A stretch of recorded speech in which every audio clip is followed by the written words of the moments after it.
সরকারি কাজে বিদেশে থাকি, ছুটি নিয়ে দেশে ফিরছি। সাঁওতাল পরগনার যে জায়গায় আমার কর্মস্থল ছিল সেখান থেকে রেল স্টেশন যেতে হলে প্রায় 30 মাইলের ওপর পথ পার হতে হয়।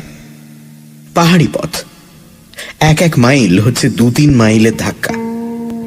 তার উপর রাতের বেলায় পথে বাঘ ভাল্লুকের সঙ্গে আলাপ হওয়ার সম্ভাবনাও কম নয়। সকাল বেলায় বেরোলেও মাঝপথে সন্ধে হবেই। তখন একটা আশ্রয়ের দরকার। কাছাকাছি স্থানীয় রাজার একটা শিকার কুঠি ছিল। রাজা বা তার বন্ধুরা শিকারে বেরোলে এই কুঠি হতো তাদের প্রধান আস্তানা। রাজার ম্যানেজারের সঙ্গে আলাপ ছিল। তাকে গিয়ে অনুরোধ জানালাম শিকার কুঠিতে একটা রাতের জন্য আমায় মাথা গোঁজার জায়গা দিতে হবে। ম্যানেজার বললেন, এখন শিকারের সময় নয়, কুটি খালি পড়ে আছে, আপনি এক রাত কেন 1 মাস থাকতে পারেন। এখানকার পুলিশ সুপারিনটেন্ডেন্ট টেলার সাহেবও আজ রাতটা সেখানেই বিশ্রাম করবেন। কুটিতে আরো ঘর আছে, আপনার থাকার অসুবিধা হবে না। কিন্তু কিন্তু কি? কিন্তু আপনি সেখানে রাত কাটাতে পারবেন কি? কেন পারবো না?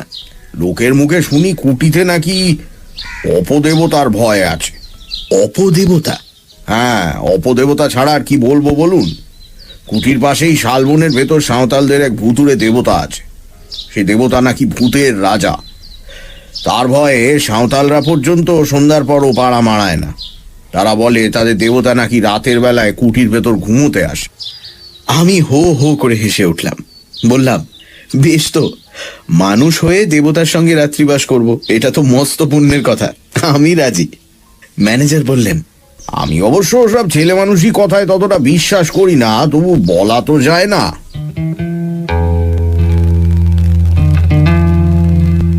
যথাসময়ে ডুলিতে চড়ে রওনা হয়ে সন্ধ্যার কিছু আগেই শিকার কুঠিতে পৌঁছলাম।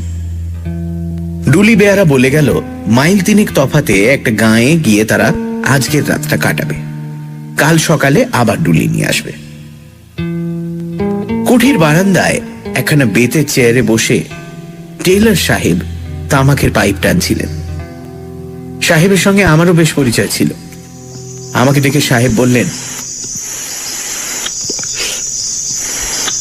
এই যে গুপ্ত যে, তুমি কোথায় যাচ্ছ? ছুটি নিয়ে দেশে ফিরছি। তুমি? আমি হোম যাচ্ছি। তুমি কি আজ রাতে এখানে থাকবে? হ্যাঁ সাহেব। ফাইন ফাইন, দুজনে একসঙ্গে রাত কাটানো যাবে, ভালোই হলো। 2 জন কেন সাহেব, 3 জন। 3 জন আবার খেয়ে? তুমি কি আমার অর্ডারলি কথা বলছো নাকি? ওকে আমি মানুষের মধ্যে গণ্য করি না। না সাহেব, তোমার আর্দালির কথা বলছি না।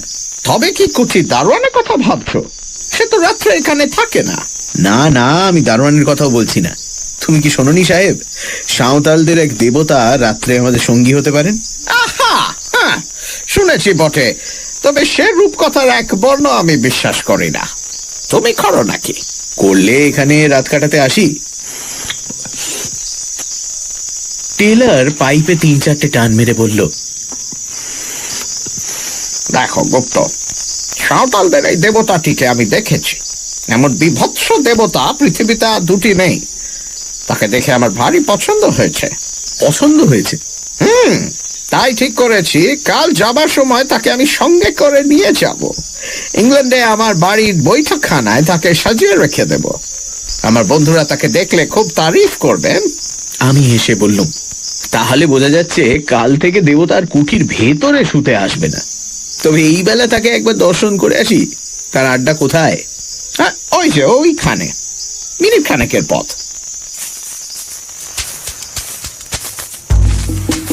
পায়ে পায়ে এগিয়ে গেলুম। কুঠির পাশেই অনেকগুলো শাল গাছ দল বেঁধে দাঁড়িয়ে আছে। তাদেরই ছায়ায় একটা পাথরের ঢিপির ওপর মানুষের মতো উঁচু একটা মূর্তি দেখতে পেলাম। মূর্তিটা রং করা কাঠের। তার দেহ মাপে মানুষের মতন বটে, কিন্তু তার মুখ দানবের মতো প্রকাণ্ড। আর সে মুখের ভাব কি ভয়ঙ্কর! দেখলেই বুকের কাছটা ছ্যাঁত করে ওঠে। মাথার চুলগুলো সাপের মতো ঝুলছে, কান দুটো হাতির মতন, মুখখানা খানিক সিংহ আর খানিক ভাল্লুকের মতন, দুটো গোল গোল কাঁচের চোখ আগুনের মতো জ্বলছে। হাঁ করা বড় দাঁতওয়ালা মুখের ভেতর থেকে রাঙা টকটকে লকলকে জিভের আধখানা বেরিয়ে, কাঁধ ও মুন্ডুর মাঝখানে গলাটা দেখলে মনে হয় কে যেন একটা লিকলিকে সরু বাঁখারির উপর মুখখানা বসিয়ে দিয়েছে। হাত দুখানা বাঘের থাবার মতো। কোমরের কাছ থেকে পা পর্যন্ত দেহের কোনো অঙ্গ দেখা যাচ্ছে না। কাঠকে খুদে আর কোনো অঙ্গ গড়াই হয়নি।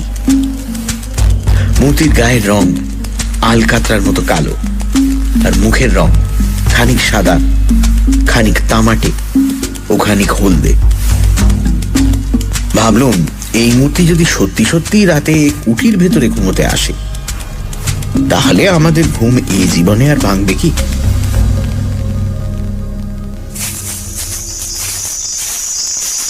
ধীরে ধীরে কুঠির ভেতর ফিরে এলাম। টেইলর পশ্চিমের আকাশের দিকে তাকিয়ে কি যেন দেখছিল। আমাকে দেখে বলল, গুপ্ত, খুব ঝড় বৃষ্টি আসছে। সত্যি কথা, পশ্চিমের আকাশখানা অচম্বিতে ঠিক যেন কালো কোষ্টি পাথরের মতো হয়ে গেছে। ঝড় উঠতে আর দেরি নেই।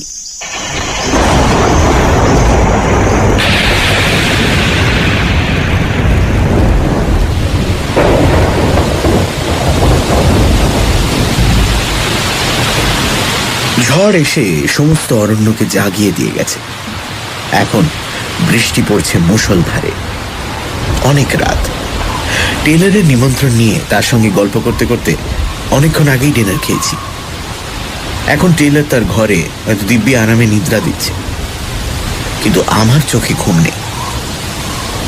ভূত টুত কিছু মানি না, তবু কেন জানি না মনটা কেমন খুঁতখুত করছে। রাজার সেই ম্যানেজারের কথাগুলো আর সাঁওতালি দেবতার সেই ভয়ানক মুখখানা মনের ভিতর দিয়ে ক্রমাগত আনাগোনা করছে। যত তাদের বলবার চেষ্টা করি আজে বাজে নানান কথা ভেবে, তত তারা মনের ওপর চেপে বসে, নরম মাটির ওপর ভারী পায়ের দাগের মতো। বাইরে বৃষ্টি ঝরে চলেছে। মাঝে মাঝে ঝোড়ো দমকা হাওয়া হাঁ হাঁ করে উঠছে, যেন কোনো আহত আত্মার কান্না। চারিদিক থেকে বনের গাছপালা মরমর করে যেন কোনো শত্রুকে অভিশাপ দিচ্ছে। তারই ভেতর থেকে একবার শুনলুম হায়নার অট্টহাসি, একবার শুনলুম শেয়ালের দলের মরা কান্না, একবার বাঘের গর্জন।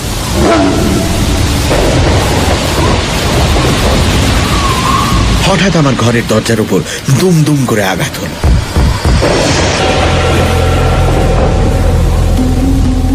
ধড়মড় করে আমি বিছানার উপর উঠে বসলুম।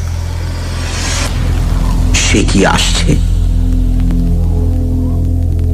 দরজার উপর আর কোনো আঘাত হলো না। ঝোড়ো হাওয়ার ঝাপটায় দরজার কড়া নড়ে উঠেছে নিশ্চয়ই। নিজের কাপুরুষতার জন্য মনে মনে নিজেই লজ্জিত হয়ে আবার শুয়ে পড়বার চেষ্টা করছি, এমন সময় বাইরে থেকে ক্ষণক্ষণে ঝাঁঝালো গলায় গান শুনলুম।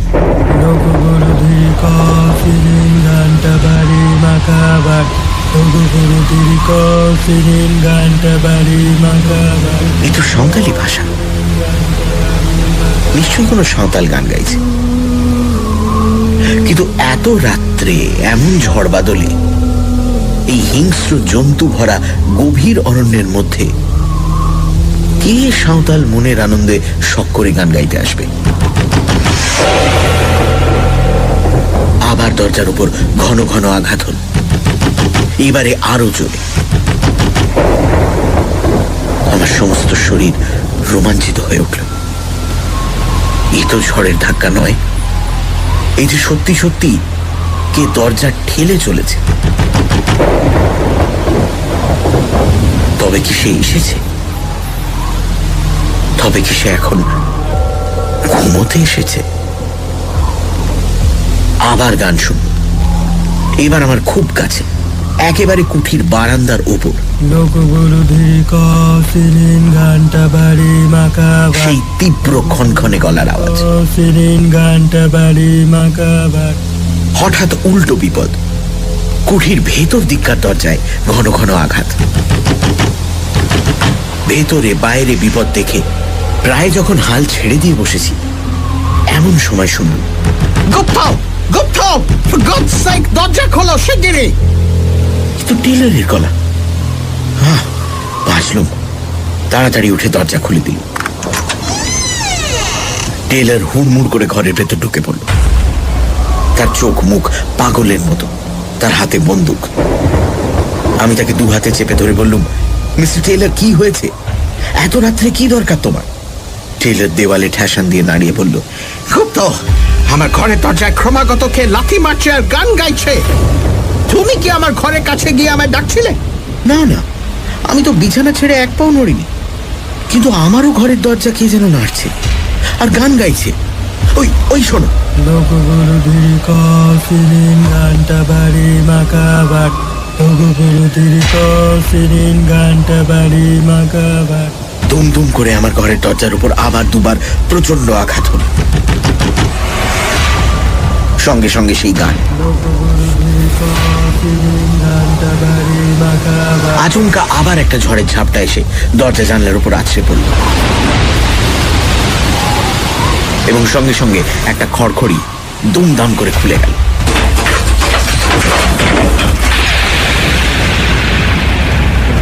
সঙ্গে সঙ্গে বিদ্যুতের আলোয় স্পষ্ট বুঝলাম বারান্দার ওপর কার একটা জীবন্ত ছায়া মূর্তি দাঁড়িয়ে রয়েছে। ও কে? ও কি সেই যে প্রতি রাত্রে এখানে ঘুমোতে আসে? আমার মাথার চুলগুলো যেন খাড়া হয়ে উঠল।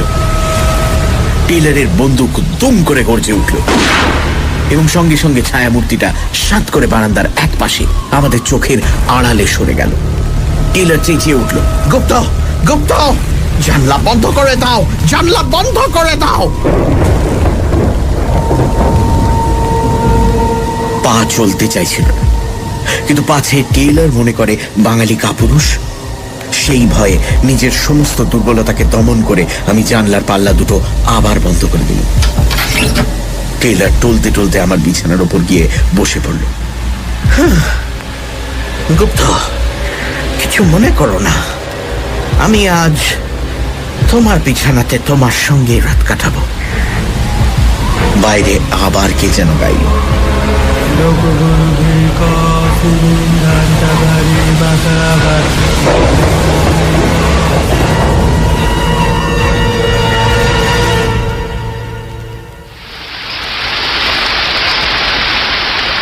সকালবেলা, কিন্তু তখনও সমানভাবে বৃষ্টি ঝরছে আর ঝরছেই। আস্তে আস্তে দরজা খুলে বারান্দায় এসে দাঁড়ালাম। সারা আকাশখানা যেন কালো মেঘের ঘেরাটোপ দিয়ে ঢাকা। সূর্যকে যেন আজ কোন অন্ধকার রাহু গ্রাস করে ফেলেছে। যত দূর নজর চলে খালি দেখা যায় অগণ্য শ্যামল তরুর বিরাট সভা আর শৈলমালার গর্বোন্নত শিখর, এবং তারই ভেতরে এসে পড়ছে তীরের চকচকে ফলার মতো বৃষ্টির অশ্রান্ত ধারাগুলো। কোথাও পশু পাখি কীট পতঙ্গ বা কোনো জীবের চিহ্ন পর্যন্ত নেই। পথের ওপর দিয়ে ক্রুদ্ধ জলস্রোত যেন কোন অদৃশ্য শত্রুকে বেগে আক্রমণ করতে ছুটে চলেছে। হঠাৎ বারান্দার এক কোণে চোখ গেল। কাপড় মুড়ি দিয়ে কে একজন শুয়ে রয়েছে। কাছে গিয়ে ডাকলুম, এই কে তুই? এই এই কে তুই? বার কয়েক ডাকাডাকির পর কাপড়ের ভেতর থেকে একখানা সাঁওতালি মুখ বেরোলো। হ্যাঁ, বলেন কর্তা। কিরে, কে তুই? আমি ঠাকুরের পূজারি গো। ঠাকুর? কে ঠাকুর? যিনি এই শালবনে থাকেন। তো এখানে কি করছিস? ঠাকুর রোজ রাতে এখানে ঘুমোতে আসেন গো, তাই আমিও তার সঙ্গে সঙ্গে আসি। কাল রাত্রে তুই তাহলে দরজা ঠেলছিলি? আমিও ঠেলছিলাম, ঠাকুরও ঠেলছিলেন গো। আর গান গাইছিল কে? আমি। এমন সময় টেইলারও ঘরের ভেতর থেকে বেরিয়ে এলো। তাকে সব কথা খুলে বলল। টেইলার তো শুনেই মহাকাপ্পা। Why, you little piece of singing in the night, eh? I'm going to show you. ঘুষি পাকিয়ে পুরুতের দিকে ছুটে যাবে মাত্র সে এক লাফে বারান্দার রেলিং টপকে বাইরে পড়ে বনের ভেতর অদৃশ্য হয়ে গেল। টেইলার বলল, রাস্কাল তাকে ধরতে পারলে একবার দেখিয়ে দিতুম। উফ, সারা রাত কি অশান্তিতে কেটেছে। আমি বললুম, আরে যাকে যা হওয়ার হয়ে গেছে, কিন্তু প্রশ্নটা হচ্ছে এখন আমাদের কি হবে? কুটির দরওয়ানও এলো না, ডুলি বেয়ারাও এই দুর্যোগে বোধহয় আসবে না, আমরা যাব কেমন করে? আমাকে যেমন করেই হোক আজ যেতেই হবে। বম্বে যাবার টিকিট পর্যন্ত আমি কেটে ফেলেছি। উপায় থাকলে তোমাকেও আমি স্টেশন পর্যন্ত নিয়ে যেতুম, কিন্তু আমার 2 সিটার গাড়ি, আমি আর আমার অর্ডারলি। তুমি তোমার চাকর তোমার মালপত্র অতটুকু গাড়িতে তো ধরবে না, কাজেই তোমাকে এখানে ফেলে রেখেই আমাকে যেতে হবে। অর্ডারলি!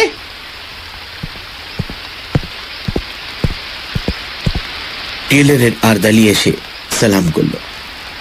টেইলার বলল, আমার মালপত্র সব গুছিয়ে নিয়ে গাড়িতে তোলো, তারপর শালবন থেকে সেই কাঠের পুতুলটা তুলে নিয়ে এসো। আমি বললুম, তুমি কি সত্যি সত্যি ওই পুতুলটা ইংল্যান্ডে নিয়ে যেতে চাও নাকি? অফকোর্স, আমার যে কথা সেই কাজ।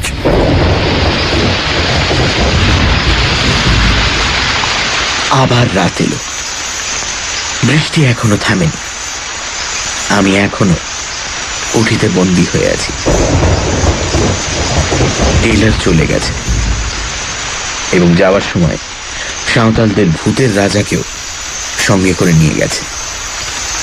সে আর এই কুঠির ভেতর ঘুমোতে আসবে না।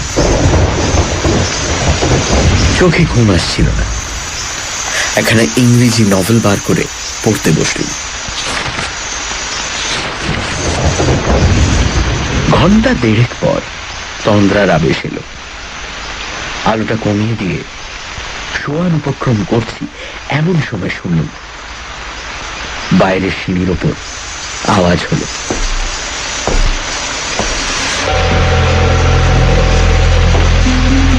ঠিক যেন কাঠের আওয়াজ। ঠক ঠক করতে করতে আওয়াজটা আমার ঘরের কাছ বরাবর এলো। তারপর দরজার ওপর শুনলাম ধাক্কার পর ধাক্কা।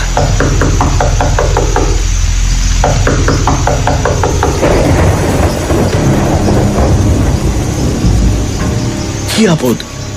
টেইলার তো পুতুলটাকে নিয়ে কোন সকালে বিদায় হয়েছে। এ আবার কে জ্বালাতে এলো? নিশ্চয়ই সেই সাঁওতাল পুরুত ব্যাটা। সে হতভাগা রোজ রাত্রে এইখানে আরাম করে ঘুমোয় আর চারিদিকে রটিয়ে দেয় যে কুঠির ভেতর ভূতের রাজা শুতে আসেন। ধাক্কার জোর ক্রমে বেড়েই চল। একবার ভাবলুম দরজা খুলে পুরুতটাকে লাথি মেরে তাড়িয়ে দিই। তারপর মনে হলো সেটা ঠিক হবে না। এই দুর্যোগে বিজন জঙ্গলের ভেতরে রাত্রে একলা আমি এখানে আছি। যদি কোনো দুষ্টু লোক কুমতলবে এসে থাকে। বন্দুকটা নিয়ে দরজার কাছে গিয়ে দাঁড়ানো। দরজার এক জায়গায় একটা ফুটো ছিল। বন্দুকের নলটা সেইখানে রেখে চেঁচিয়ে বললুম, কে আছো চলে যাও, নইলে আমি এক্ষুনি বন্দুক ছুড়ব। কোনো জবাব নেই। দরজার উপর ধাক্কাও থামল। এখনো আমার কথা শোনো, নইলে কিন্তু।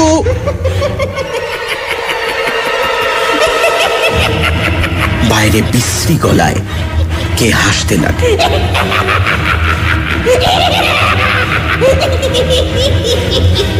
আমি বন্দুকের ঘোড়া টিপে দিলাম। সঙ্গে সঙ্গে দরজার উপর ধাক্কাও থেমে গেল। ঠক ঠক করে একটা আওয়াজ ঘরের কাছ থেকে দূরে সরে যেতে লাগলো। তারপর কুঠির সিঁড়ির উপর শব্দ শুনলাম। খানিক পরে অনেক দূর থেকে আবার সেই বিশ্রী হাসি শোনা গেল।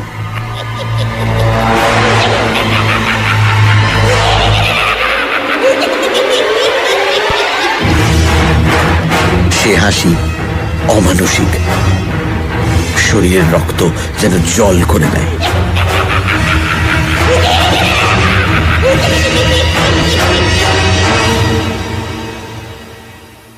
শেষ রাতে জল ধরে গেল। সকালে দরজা খুলতেই কাঁচা সোনার মতো কচি রোদ এসে ঘরখানা যেন হাসিতে ভরিয়ে তুলল। রোদ দেখে মনটা খুশি হয়ে উঠল। বারান্দায় বেরিয়েই দেখি এক কোণে কাপড় মুড়ি দিয়ে কে শুয়ে রয়েছে। তেড়ে গিয়ে মারলুম তাকে এক ধাক্কা। এই এই ওঠ! ধর্মর করেছে উঠে বসল সেই সাঁওতাল পুরুতটা। বলেন কর্তা। কাল আবার কি করতে এসেছিলি এখানে? বাড়ি চালাকি পেয়েছিস না? লোকটার মুখের ভাব একটুও বদলালো না। শান্ত গলায় বলল, আমার ঠাকুর কাল এখানে ঘুমোতে এসেছিলেন, আমিও তাই এসেছিলাম গো। আমার ঠাকুর এখানে ঘুমোতে এসেছিল? কোথায় তোর ঠাকুর? সাহেব তো তাকে নিয়ে চলে গেছে।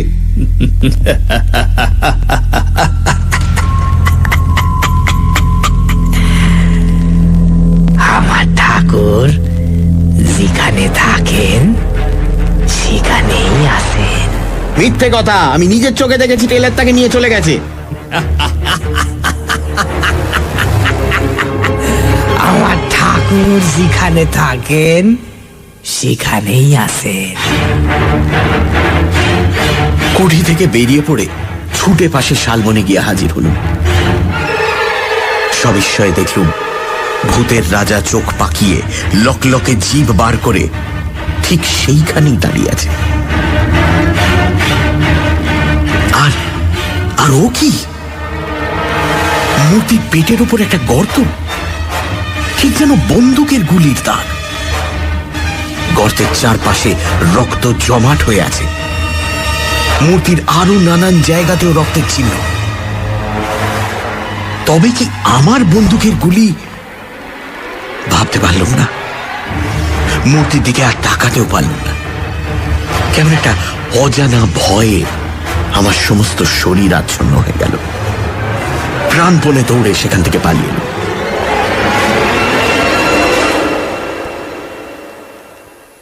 কলকাতায় ফিরে এসেই খবরের কাগজে এই বিবরণটি পড়ল।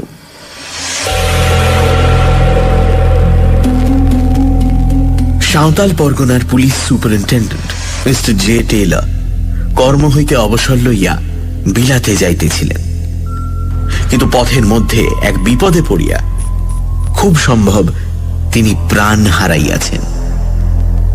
স্থানীয় জঙ্গলের ভেতরে তাহার মোটর গাড়ি পাওয়া গিয়েছে।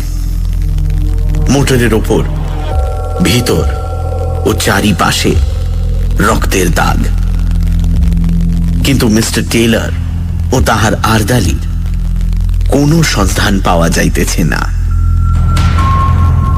পুলিশ সন্দেহ করিতেছে মিস্টার টেইলর ও তাহার আরদালিকে ব্যাঘ্র বা অন্য কোনো হিংস্র জন্তু আক্রমণ করিয়াছে। নিকটস্থ জঙ্গলে এক নরখাদক ব্যাঘ্রের খোঁজ পাওয়া গিয়াছে। সেই ভুতুড়ে মূর্তির গায়ে যে রক্তের দাগ লেগেছিল, তাহলে সে রক্ত হচ্ছে হতভাগ্য টেইলর আর তার আরদালির গায়ের রক্ত। এবং সেই সাঁওতাল পুরুতটাই নিশ্চয়ই কোনোভাবে খবর পেয়ে ভূতের রাজাকে আবার শালবনে ফিরিয়ে এনেছিল।